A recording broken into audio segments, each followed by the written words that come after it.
Okay, this one's called Memoirs of a Hamster by Devin Scillian. Night 1. My life is perfect. I have a bowl full of seeds, a cozy pile of wood shavings, and room to run. I'm never leaving here.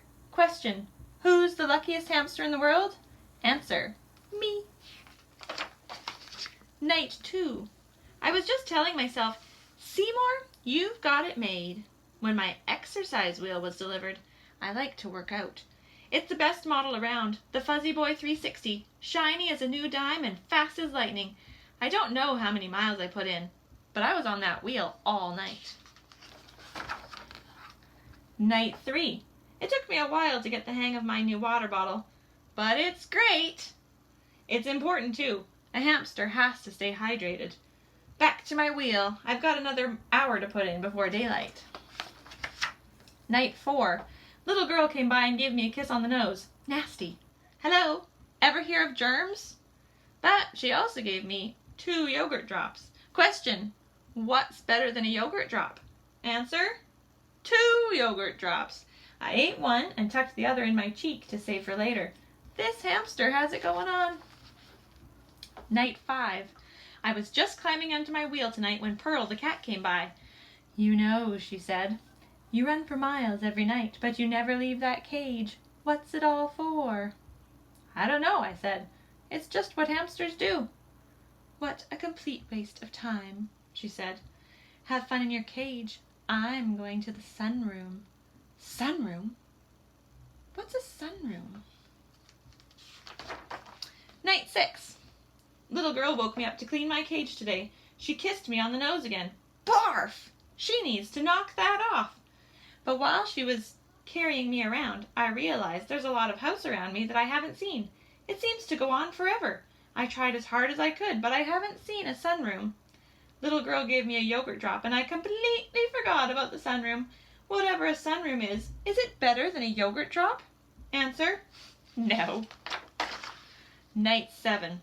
I planned on running a marathon tonight, but my Fuzzy Boy 360 is a little squeaky. Pearl came over to the cage looking a little annoyed. You really need to get yourself out of there, she said.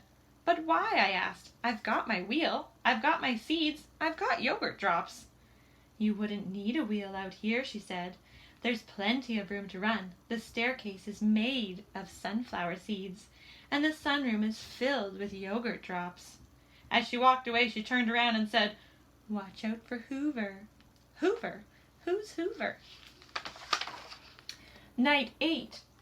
I didn't sleep a wink all day. Little girl came by and kissed me on the nose. Yuck.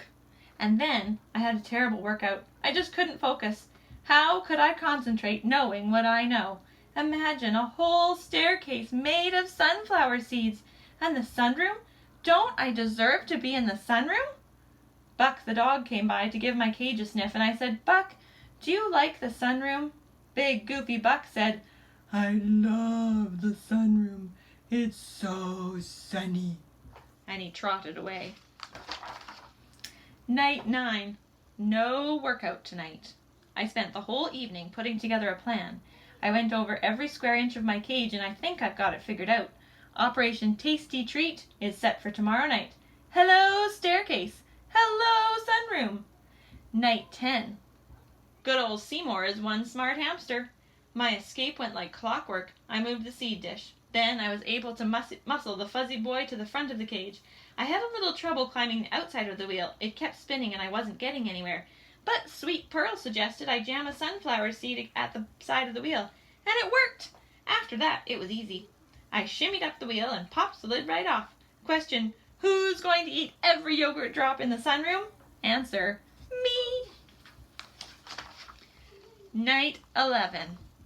Note to self: cats are big, fat liars. I'm writing this from under the sofa. One wrong move and Pearl will have me for dinner. For starters, the staircase is not made of sunflower seeds. It's just carpet. It tastes like a sweater.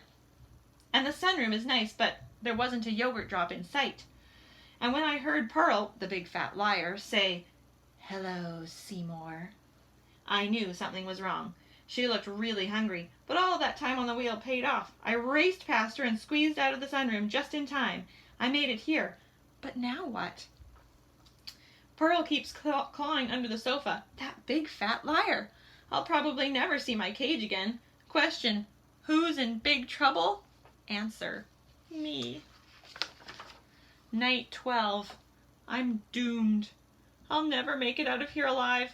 I can see Pearl pacing back and forth. She says she's looking up recipes.